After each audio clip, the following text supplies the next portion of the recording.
أعوذ بالله من الشيطان الرجيم. بسم الله الرحمن الرحيم.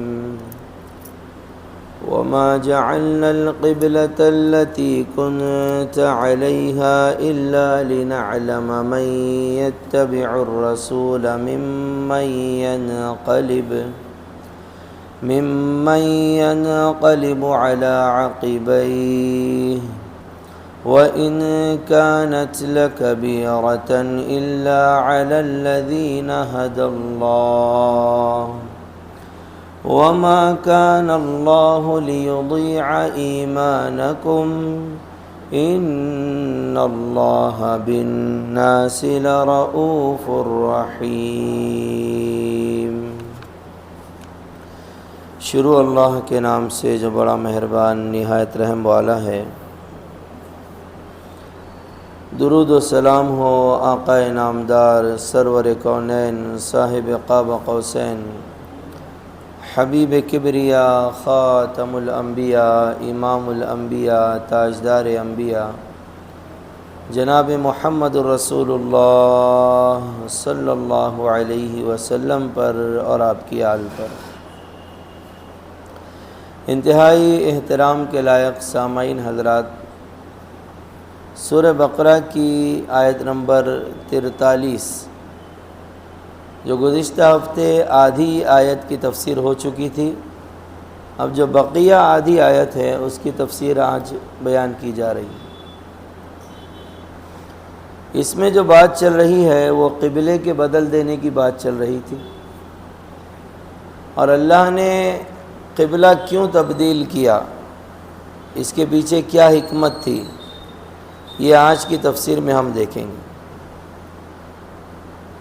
اور ماننے والے اللہ کے نبی صلی اللہ علیہ وسلم کے اور حضور اکرم صلی اللہ علیہ وسلم کی مخالفت کرنے والے، یہ دونوں گروہوں کی جو تاریخ ہے وہ بھی ہم آج تفسیر کے ذریعے دیکھیں گے. ترجمہ سنیں. اللہ تعالیٰ فرماتے ہیں، اور نہیں مقرر کیا تھا ہم نے، یعنی اللہ تعالیٰ نے، وہ قبلہ جس پر آپ صلی اللہ علیہ وسلم پہلے تھے،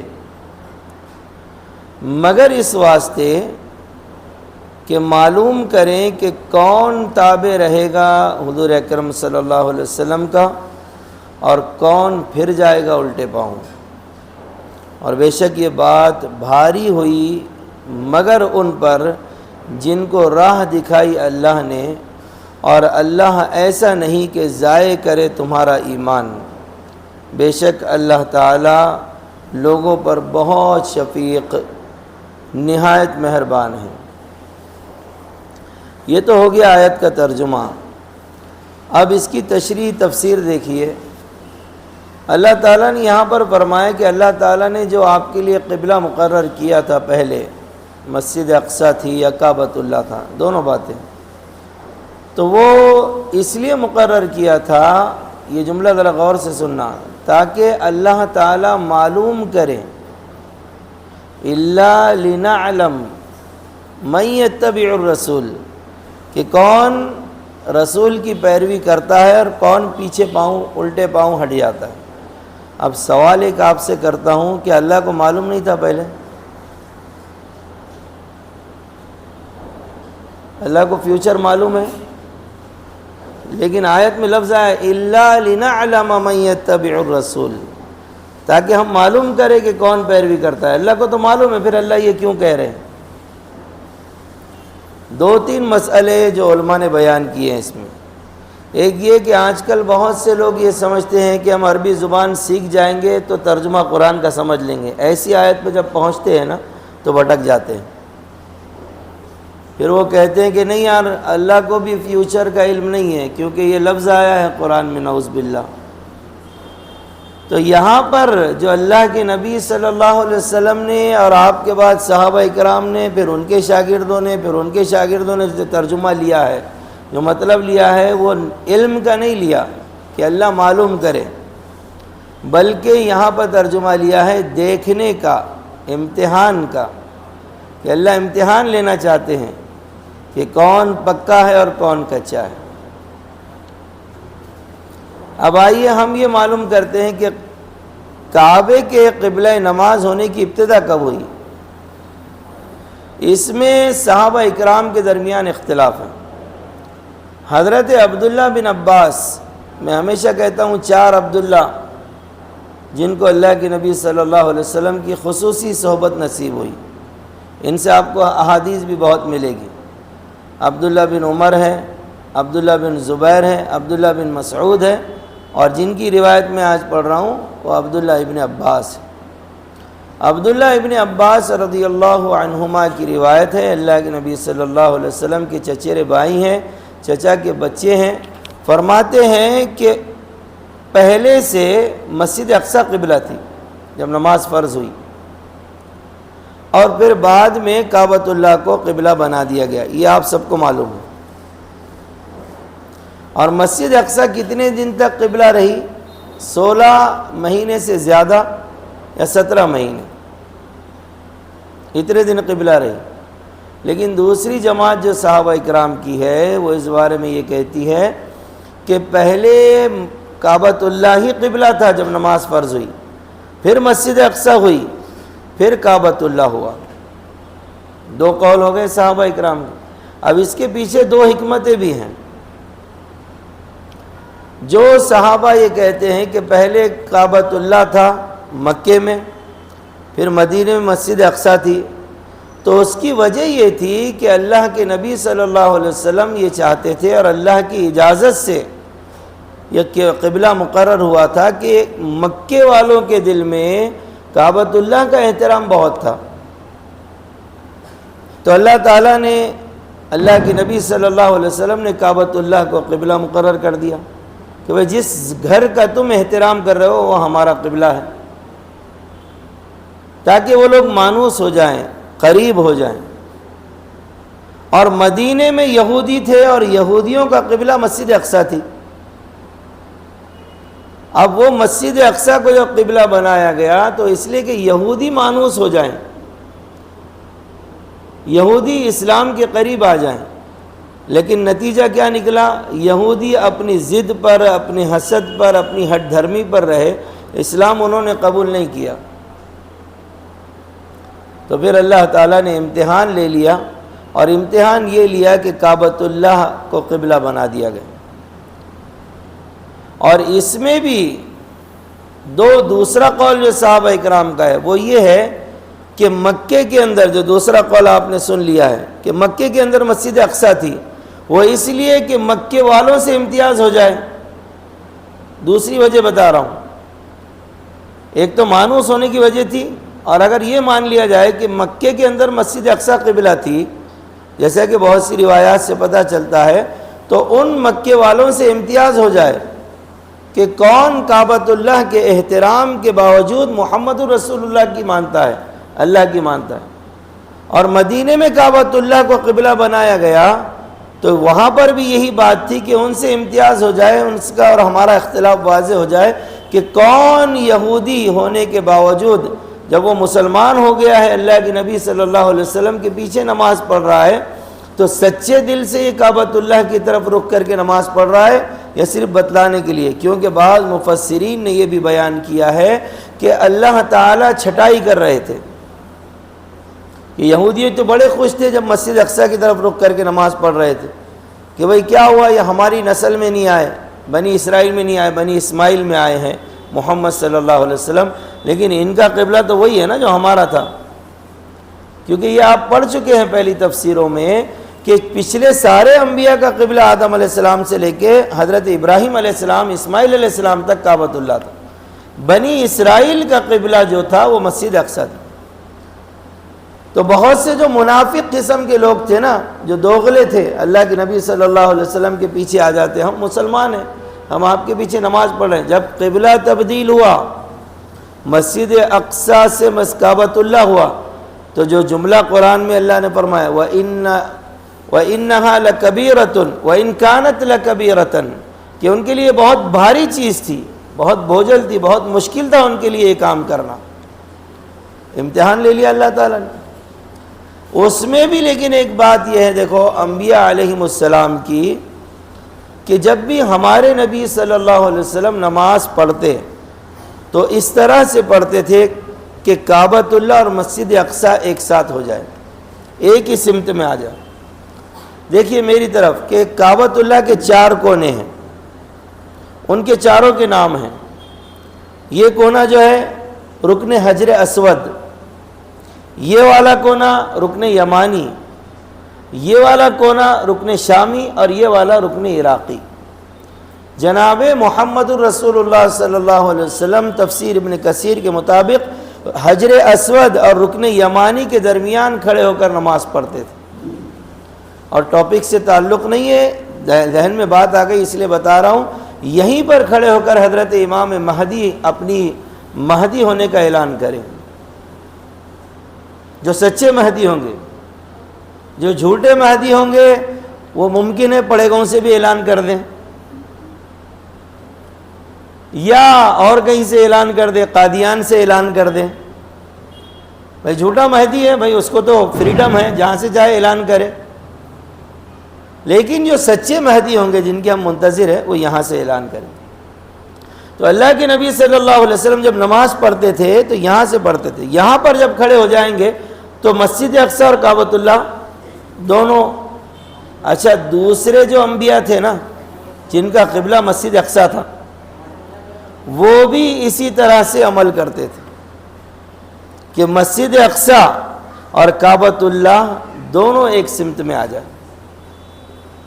ایک واقعہ لکھا ہے امام قرطبی رحمۃ اللہ علیہ نے ابو العالیہ رباحی رحمۃ اللہ علیہ کا، ان سے نقل کیا ہے کہ حضرت صالح علیہ السلام کی مسجد کا قبلہ بیت اللہ ہی تھا، بیت اللہ کی طرف تھا۔ اور پھر ابو العالیہ رحمۃ اللہ علیہ سے نقل کیا ہے کہ ان کا ایک یہودی سے مناظرہ ہو گیا، ڈیبیٹ ہو گئی، بحث ہو گئی۔ یہودی نے کہا کہ موسیٰ علیہ السلام کا قبلہ صخرہ بیت المقدس تھا، موسیٰ علیہ السلام کا قبلہ صخرہ بیت المقدس تھا۔ ابو العالیہ نے کہا کہ نہیں، موسیٰ علیہ السلام صخرہ بیت المقدس کے پاس نماز پڑھتے تھے، مگر آپ علیہ السلام کا رخ بیت اللہ کی طرف ہوتا تھا۔ جو بات میں نے ابھی بتائی نا، اس کو دلیل سے ثابت کر رہا ہوں۔ یہودی نے انکار کیا، کہا کہ تم غلط بول رہے ہو، ایسا نہیں تھا۔ ابو العالیہ نے کہا کہ اچھا، میرے اور تمہارے جھگڑے کا فیصلہ حضرت صالح علیہ السلام کی مسجد کر دے گی، جو بیت المقدس کے نیچے ایک پہاڑ پر ہے۔ دیکھا گیا تو اس کا قبلہ بیت اللہ کی طرف تھا، حضرت صالح علیہ السلام۔ بات ختم ہو گئی۔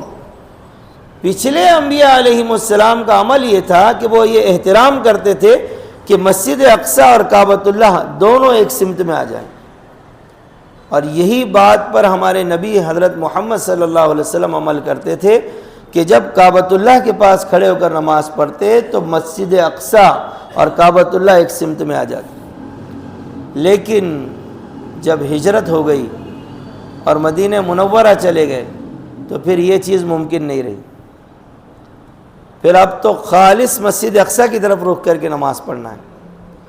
لیکن آپ صلی اللہ علیہ وسلم کی تمنا، خواہش، جو اگلے ہفتے آپ سنیں گے اس کی تفسیر، کہ میرا قبلہ وہ ہو جو میرے ابا حضرت ابراہیم کا قبلہ تھا۔ اللہ تعالیٰ نے اپنے حبیب حضرت محمد صلی اللہ علیہ وسلم کی دعا اور خواہش، تمنا، آرزو کو پورا کیا، اور آپ صلی اللہ علیہ وسلم کے لیے بیت اللہ کو قبلہ بنا دیا۔ یہاں پر ایک بڑی پیاری بات مفسرین نے لکھی ہے کہ جو اللہ کا محبوب بنتا ہوتا ہے، جناب محمد رسول اللہ صلی اللہ علیہ وسلم تو ساری کائنات میں سب سے زیادہ محبوب ہے، ان محبوب بندوں کی تمنائیں اور آرزویں بھی اللہ تعالیٰ مانگنے سے پہلے پوری کر دیتا ہے، جیسے اللہ کے نبی صلی اللہ علیہ وسلم کی ہوئی ہے۔ اور جب یہ ہو گیا نا کہ کعبۃ اللہ کو قبلہ بنا دیا گیا تو یہودیوں کو تو بڑی حسد کی آگ لگ گئی، وہ تو تلملا اٹھے، اور پھر انہوں نے بہت فتنے برپا کیے۔ کہا کہ یہ کوئی بات ہے بھائی، کبھی ادھر رخ کر کے نماز پڑھ رہے ہیں، کبھی ادھر رخ کر کے نماز پڑھ رہے ہیں، ان کا تو ایمان ہی ختم ہو گیا، یہ تو بھٹک گئے نعوذ باللہ۔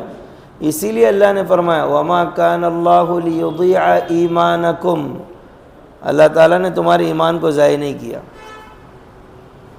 دوسرا فتنہ انہوں نے یہ ڈالا تھا کہ ٹھیک ہے بھئی اب قبلہ بدل گیا تو اب جن لوگوں نے ادھر رخ کر کے نماز پڑھے اور ان کا انتقال ہو گیا اب وہ مرحوم ہو گئے، ان کی نماز ہوئی یا نہیں ہوئی؟ اب یہی آیت وَمَا كَانَ اللَّهُ لِيُضِيعَ إِيمَانَكُمْ، اس کا دوسرا ترجمہ، وہاں پہ ایمان کا ترجمہ صلاۃ سے کیا گیا کہ اللہ تبارک و تعالیٰ ایسا نہیں ہے کہ تمہاری نمازوں کو ضائع کر دے، یعنی جن لوگوں کا انتقال ہو گیا انہوں نے مسجد اقصیٰ کی طرف رک کر کے نماز پڑھے تھے، ان کی نمازیں قبول ہی نہیں ہوئی، اللہ نے قبول بھی کیا، اللہ کے نزدیک وہ معتبر بھی ہے، اور اگلی بات بھی سن لو کہ ان کے ثواب میں کوئی کمی بھی نہیں ہوئی، کوئی کمی نہیں ہوئی۔ اور یہ جو امتحان اللہ نے لیا نا، یہاں پر مفتی شفیع صاحب نے یہ بات بھی لکھی ہے کہ جب قبلہ تبدیل ہوا تو بہت سے ضعیف الایمان لوگ جو تھے نا وہ پھر گئے، انہوں نے کہا کہ بھئی ہم نہیں مانتے، یہ تو محمد صلی اللہ علیہ وسلم تو اپنے باپ دادا کے دین پر چلے گئے، کعبۃ اللہ کو قبلہ بنا دیا، اسلام چھوڑ دیا انہوں نے۔ اور جو منافق قسم کے لوگ تھے انہوں نے اپنے نفاق کا اظہار کر دیا کہ بھئی ہم تو نہیں مانتے، یہ کون سی بات ہے، کبھی ادھر رخ کر کے نماز پڑھ رہے ہیں کبھی ادھر رخ کر کے نماز پڑھ رہے ہیں۔ تو یہاں پر ایک بات یہ پتہ چلی کہ جناب محمد الرسول اللہ صلی اللہ علیہ وسلم سے اگر میں اور آپ محبت کر رہے ہیں تو اس کا ثبوت یہ ہے کہ ہم اللہ کے نبی کی باتوں کو مانیں، اس پر عمل کریں۔ ایک بڑے اللہ والے ہیں، ان کا جملہ ہے، ذرا غور سے سننا، دعوی محبت دلیل محبت چاہتا ہے۔ ہم دعویٰ کرتے ہیں اللہ کے نبی صلی اللہ علیہ وسلم کا دامن نہیں چھوڑیں گے، ارے بھائی پکڑ تو صحیح، پکڑا ہی نہیں۔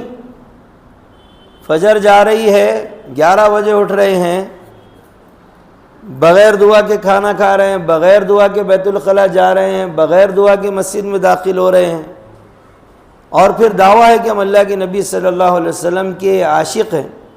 آج صبح ہی میں حضرت مولانا پیر ذوالفقار صاحب رحمۃ اللہ علیہ کو سن رہا تھا، گناہوں کا وبال ان کا بیان۔ حضرت نے کہا کہ گناہوں کا وبال ایک یہ بھی ہوتا ہے کہ انسان کو دعائیں ساری یاد ہوتی ہے، لیکن اس دعا کو کس وقت پڑھنا ہے اس وقت پڑھنے کی اللہ توفیق نہیں دیتے، چھین لیتے۔ یاد ہے کھانا کھانے کی دعا، نہیں پڑھے گا، بھول جائے گا۔ بیت الخلاء کی دعا یاد ہے، بھول جائے گا۔ ہم دعویٰ کرتے ہیں اللہ کے نبی صلی اللہ علیہ وسلم کی اتباع کا، محبت کا، تو اس کی دلیل یہ ہے کہ ہم اللہ کے نبی صلی اللہ علیہ وسلم کے پیچھے چلیں۔ اب کچھ مسائل اس سے مفتی شفیع صاحب نے نکالے ہیں۔ امام جساس رحمۃ اللہ علیہ نے احکام القرآن میں یہ بات نقل کی ہے، انہوں نے فرمایا کہ قرآن کریم میں اس کی تصریح نہیں ہے کہ جناب رسول اللہ صلی اللہ علیہ وسلم کو ہجرت سے پہلے یا ہجرت کے بعد بیت المقدس کی طرف رخ کر کے نماز پڑھنے کے لیے کہا گیا تھا، یہ قرآن میں نہیں ہے، یہ بات سنت میں ہے اور حدیث میں ہے۔ اور ہم کو کیسے پتہ چلا؟ حدیث سے پتہ چلا، سنت سے پتہ چلا۔ اور کیسے پتہ چلا؟ قرآن کی اس آیت نے اس قبلے کو منسوخ کیا جس کی خبر حدیث دے رہی تھی۔ اور یہاں پر جو ہمارے پاس اورنگ آباد میں بھی اور اطراف و اکناف میں بھی بہت سے ایسے منکرین حدیث پیدا ہو گئے جو حدیثوں کا انکار کر رہے ہیں، ان کے خلاف یہاں پر دلیل دی ہے مفتی شفیع صاحب نے۔ کیا کہا ہے کہ اس سے یہ بھی ثابت ہو گیا کہ حدیث رسول بھی ایک حیثیت سے قرآن ہی ہے۔ میں نہیں کہہ رہا، یہاں لکھی ہے بات معارف القرآن میں، حدیث رسول بھی ایک حیثیت سے قرآن ہی ہے۔ اور یہ کہ کچھ احکام وہ بھی ہیں جو قرآن میں مذکور نہیں ہیں، صرف حدیث سے ثابت ہے۔ آج جو لوگ انکار حدیث کر رہے ہیں ان کا یہ دعویٰ ہے، آپ جب ان سے ملیں گے، ان کے قریب جائیں گے، اللہ ہمارے عقائد کی حفاظت فرمائے، تو وہ مہدی علیہ السلام کا انکار کرتے ہیں، کہتے ہیں قرآن میں نہیں ہے۔ دجال کی آمد کا انکار کرتے ہیں، قرآن میں نہیں ہے کہتے ہیں۔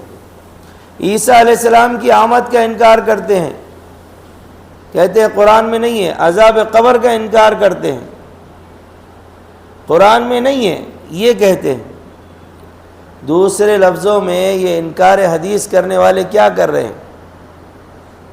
ذرا بہت خطرناک جملہ کہنے لگا ہوں، اللہ ہماری حفاظت فرمائے ایسے عقائد سے۔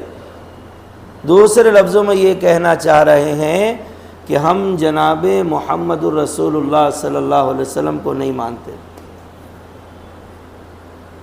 حضور کو ماننا کیا ہے؟ ان کی ماننا، جو آپ نے فرما دیا اس پر ہمارا ایمان ہے۔ اور یاد رکھیں، جتنا میں نے علماء کو پڑھا ہے، سنا ہے، یہ منکرین حدیث ایک وقت آتا ہے، میری بات یاد رکھنا، ایک وقت آتا ہے، ضرور آتا ہے کہ یہ قرآن کا بھی انکار کر دیں گے۔ کب کریں گے؟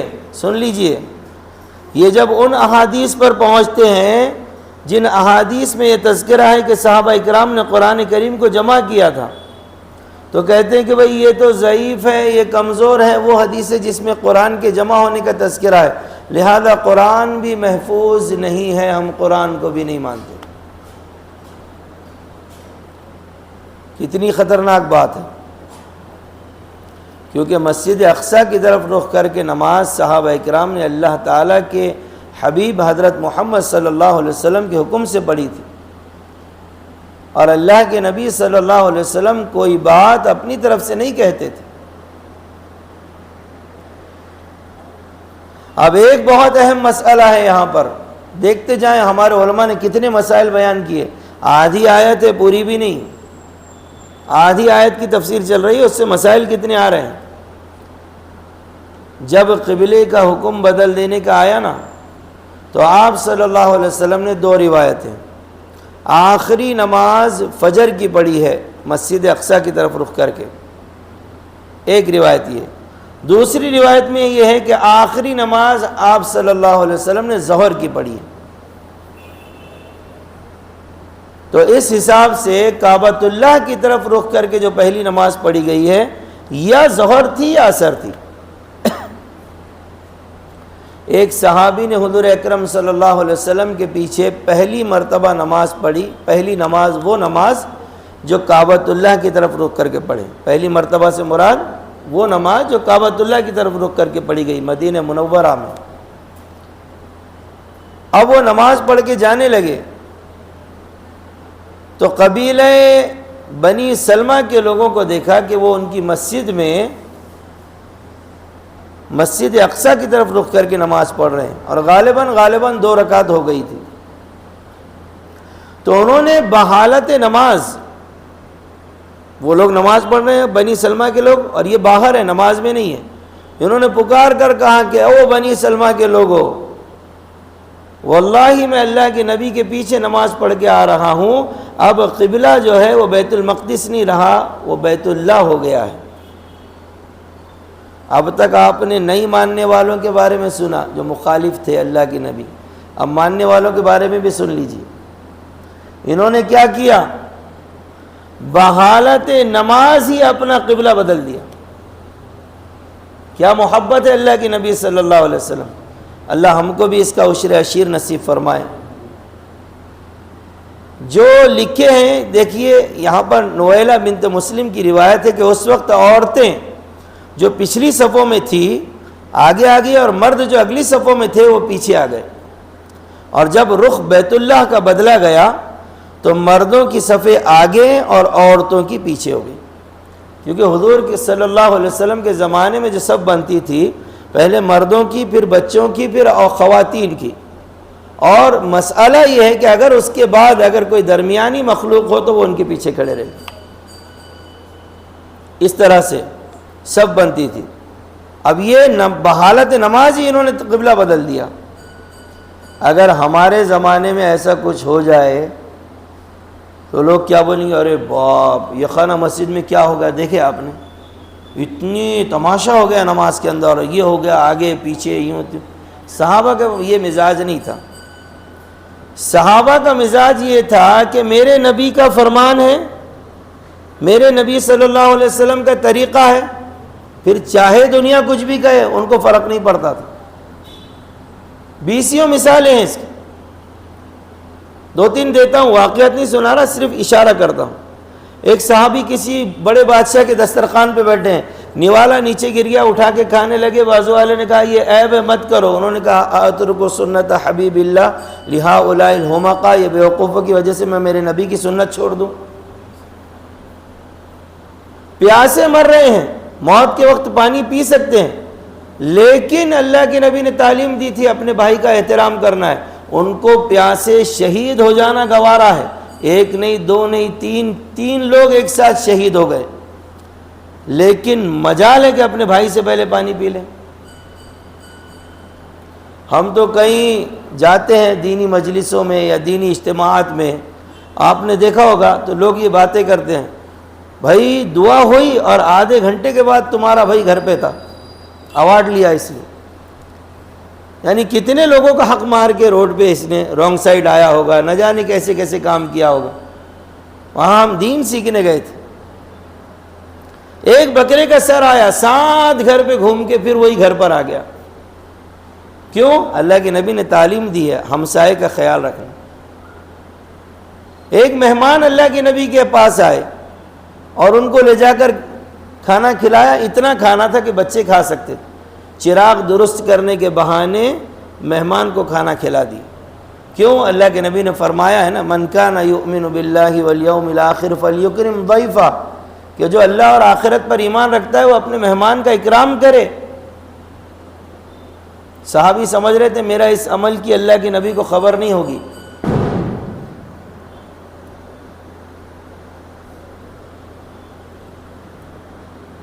اب میں کہاں اتنا بڑا ہوں کہ میرے لیے وہی آئے گی؟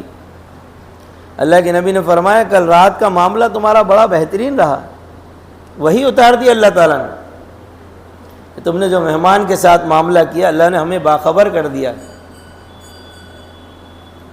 تو وہ لوگ بحالت نماز، حتیٰ کہ قبا والے جو دور تھے ان کے پاس یہ خبر فجر کی نماز میں پہنچی تو بحالت نماز وہ لوگوں نے بھی قبلہ تبدیل کر دیا۔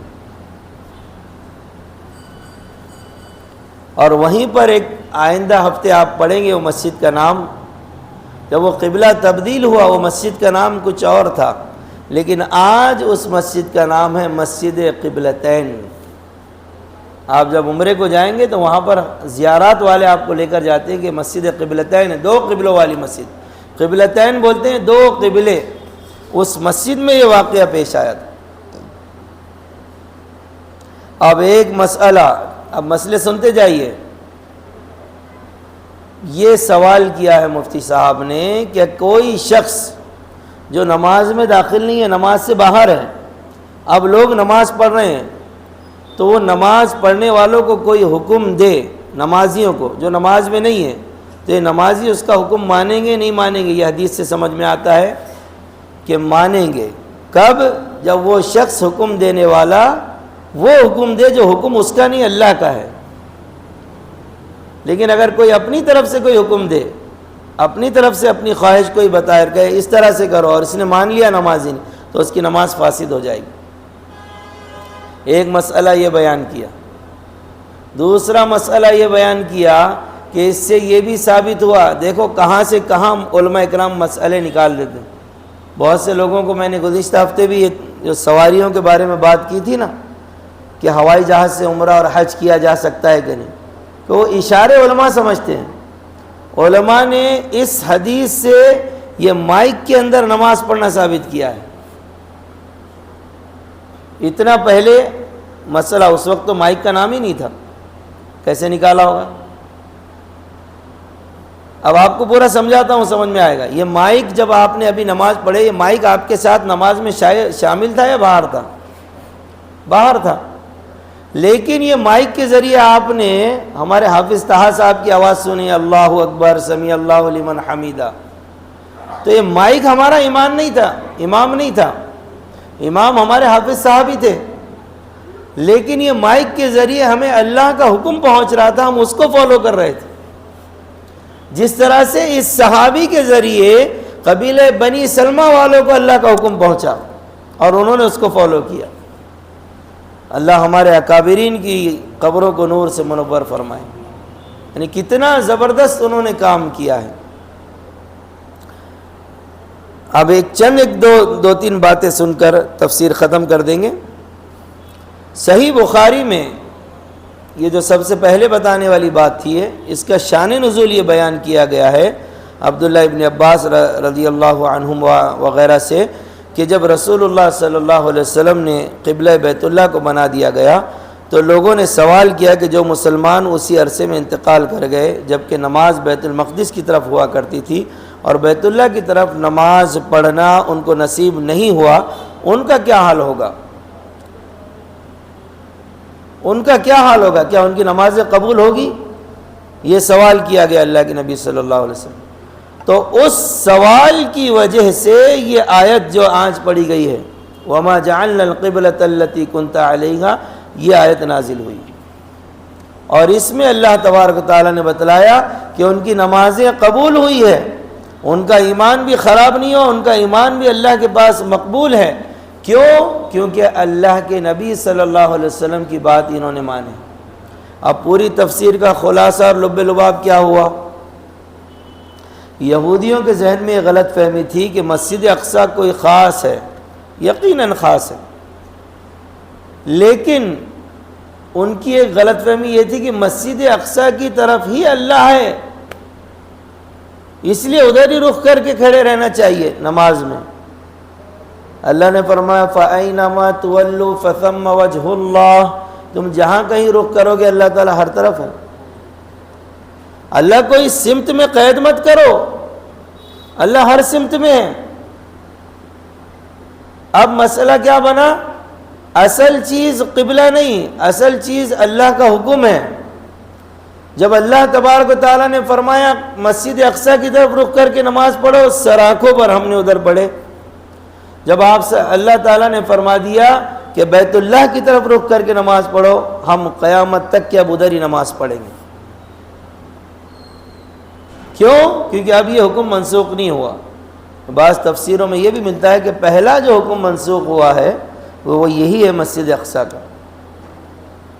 اور اس سے ایک مسئلہ یہ بھی ثابت ہوا کہ بہت سے لوگوں کا یہ خیال ہوتا ہے کہ علماء وغیرہ کی ضرورت نہیں، ہم خود قرآن پڑھیں گے، ہم خود حدیث پڑھیں گے، سمجھیں گے. اب ایک آدھے کو مل جائے کہ اللہ کے نبی صلی اللہ علیہ وسلم نے مسجد اقصیٰ کی طرف رخ کر کے نماز پڑھی ہے اور وہ حدیثیں اور وہ آیتیں اس کو نہ ملے جس میں منسوخ کا آیا ہے، تو وہ کہے گا کہ بھئی میں اب مسجد اقصیٰ کی طرف رخ کر کے نماز پڑھوں گا، صحیح حدیث میں اس کا تذکرہ ہے.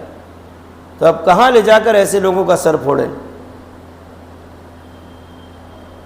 میں نے اس سے پہلے بھی کہا نا، ایک بھائی مل گئے تھے، انہوں نے کہا بھئی علماء میں بہت اختلاف ہے، یہ عالم الگ کہتے ہیں، یہ عالم صاحب الگ کہتے ہیں، میں اب کس کی نہیں مانا، کس کی ماننا چاہیے بات؟ میں کسی کی نہیں مانتا، نعوذ باللہ.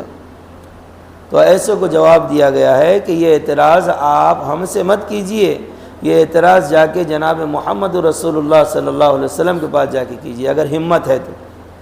ہم میں تو نہیں ہے اتنی بے ادبی کرنے کی ہمت. آپ صلی اللہ علیہ وسلم سے جا کر کہیے کہ حضور آپ نے فرما دیا العلماء ورثۃ الانبیاء، میرے حساب سے تو علماء برابر نہیں ہیں، خراب ہے سب.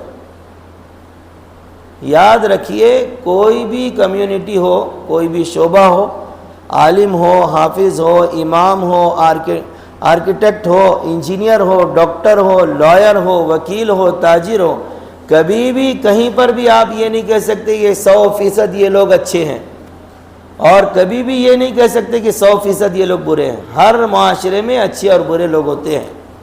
ہمیں حکم یہ ہے کہ اچھوں کے قریب جائیں اور ان سے علم حاصل کریں، ان کی صحبت حاصل کریں. یا ایھا الذین آمنوا اتقوا اللہ وکونوا مع الصادقین، سچوں کے ساتھ رہو، اچھوں کے ساتھ رہو. اسی لیے آپ دیکھیں، آپ حج کرتے ہیں، حج میں ایک موقع ایسا آتا ہے کہ ساری نمازیں آپ کو ایک ساتھ پڑھنا پڑتی ہے. اب نماز تو وقت پر پڑھنا افضل ہے نا، لیکن اللہ بتلا رہا ہے نماز سے زیادہ اہم اللہ کا حکم ہے. نماز افضل عبادت ہے عبداللہ ابن مسعود کی روایت کے مطابق، لیکن 3 ٹائم ایسے آتے ہیں دن میں، اس وقت نماز پڑھنا منع ہے۔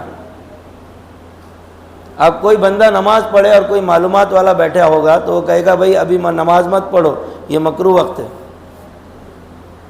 اگلا اس سے لڑنا شروع کر دے کہ یار میرے کو نماز پڑھنے سے روک رہے، تو وہ آدمی سمجھدار ہے۔ روزہ رکھنا ثواب ہے، لیکن سال میں 5 دن روزہ رکھنا حرام ہے، دونوں عیدوں کو، عید الفطر، عید الاضحیٰ اور عید الاضحیٰ کے بعد کے 3 دن۔ اب کوئی بھائی اس میں روزہ رکھے تو اس کو گناہ ملے گا، ثواب نہیں ملے گا۔ کیا بتلانا چاہ رہے اللہ تعالیٰ؟ اصل اللہ کا حکم ہے، جب اللہ نے جو کام کرنے کے لیے کہا وہ کرنا ہے،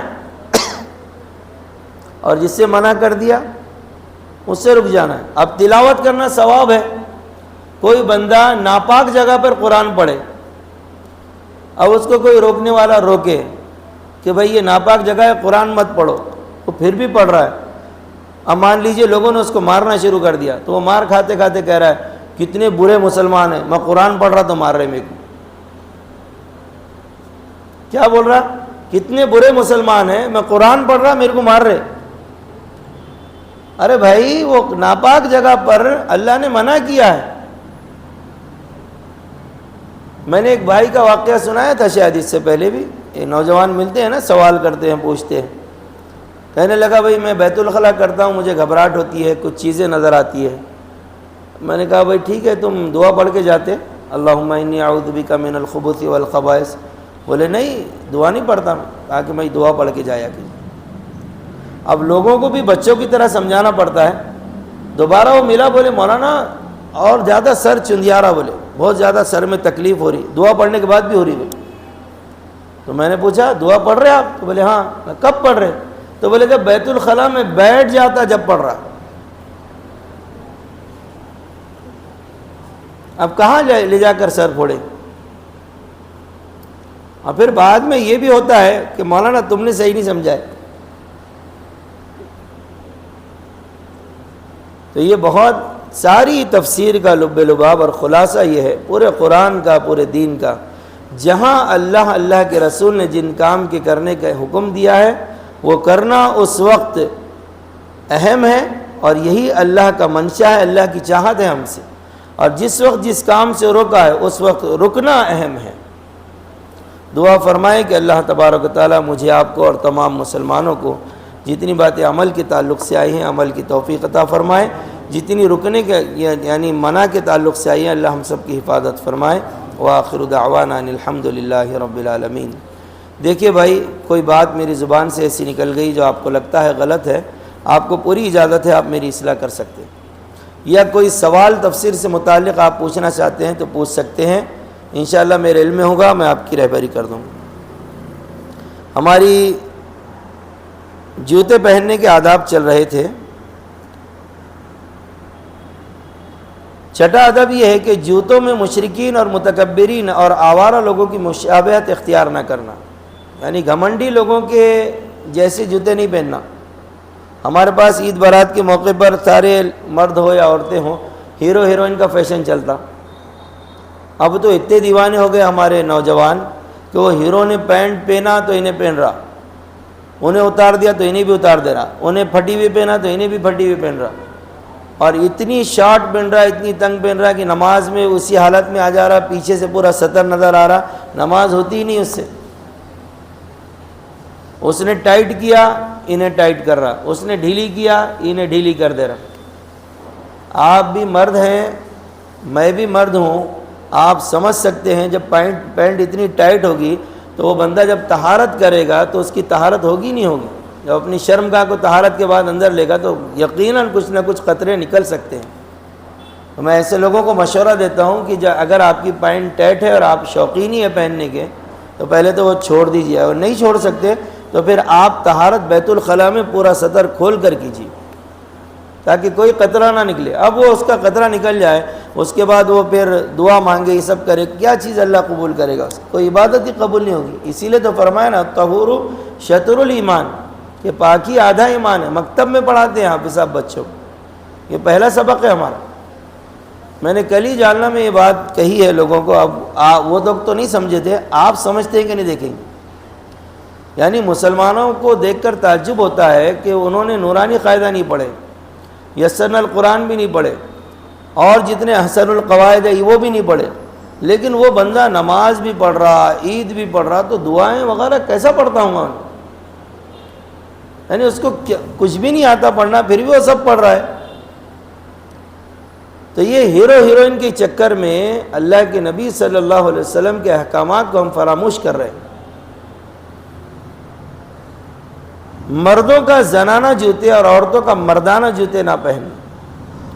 آٹھواں یہ کہ ایسے جوتے جن پر اللہ رسول کا نام ہو نہ پہننا، چونکہ اس میں اللہ اور رسول اللہ صلی اللہ علیہ وسلم کی توہین ہے جو ہلاکت کا باعث ہے، جیسا کہ کسرا کے واقعے سے ظاہر ہے۔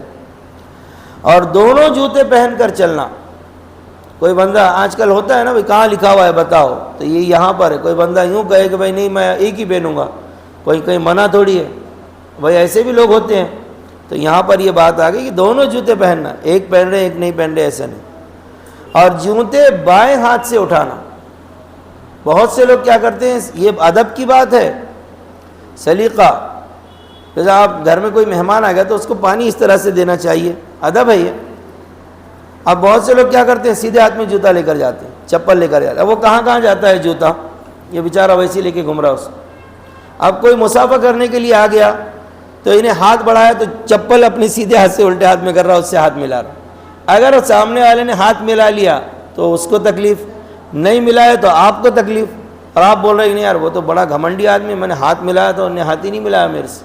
ارے بھائی آپ کے ہاتھ، اس کو لگا کہ آپ کے ہاتھ گندے ہیں، آپ نے جوتا پکڑا ہے اس میں، وہ نہیں چاہ رہا تھا یہ چیز۔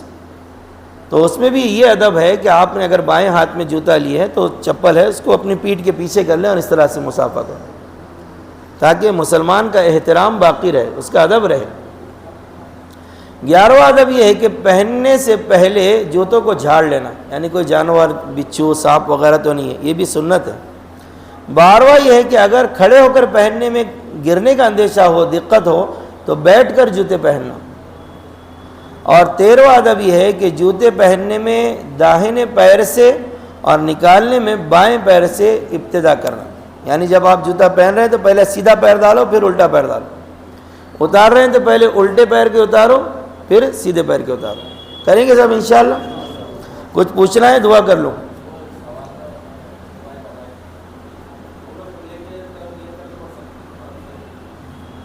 پڑھ سکتے نا، نیت کر سکتے نا، منہ میرا کعبہ شریف کی طرف۔ مسجد حرام بھی اگر آپ کو مل گئی تو نماز ہو جائے گی نہ، مسجد حرام کا کوئی جو ہاں، کیونکہ وہ مسئلہ یہ آیا تھا کہ دور والے جو ہوتے ہیں نا ان کو اگر مسجد، آپ سے مان لیجئے مسجد حرام ہے پوری، یہ چوکونی جو حصہ ہے، تو اب یہ بیچ میں کعبہ ہے، ٹھیک ہے، تو دور والے ایگزٹ کعبے کی طرف رخ کرنا تو نماز ہوگی، یہ شرط نہیں ہے۔ مسجد حرام کا کوئی گوشے کی طرف بھی اگر اس کا رخ ہو جائے تو نماز ہو جائے گی۔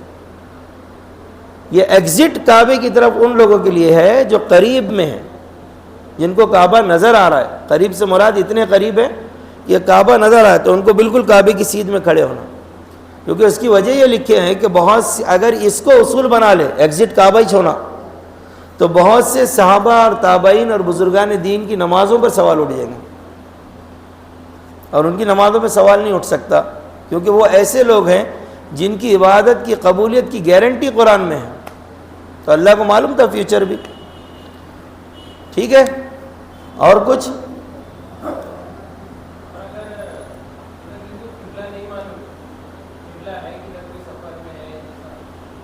یہ مسئلہ آ چکا تھا، آپ تفسیر میں نہیں تھے اس وقت، وہ اپنا اندازہ لگائے گا، یہ آسان مسئلہ ہے، جس کو قبلہ نہیں معلوم ہے کہ کس طرف، تو اندازہ کرے گا کس طرف ہو سکتا ہے، پھر بعد میں معلوم ہوا کہ نہیں یار یہ تو ادھر نہیں تھا ادھر تھا، تو بھی اس کی انشاءاللہ نماز ہو گئی۔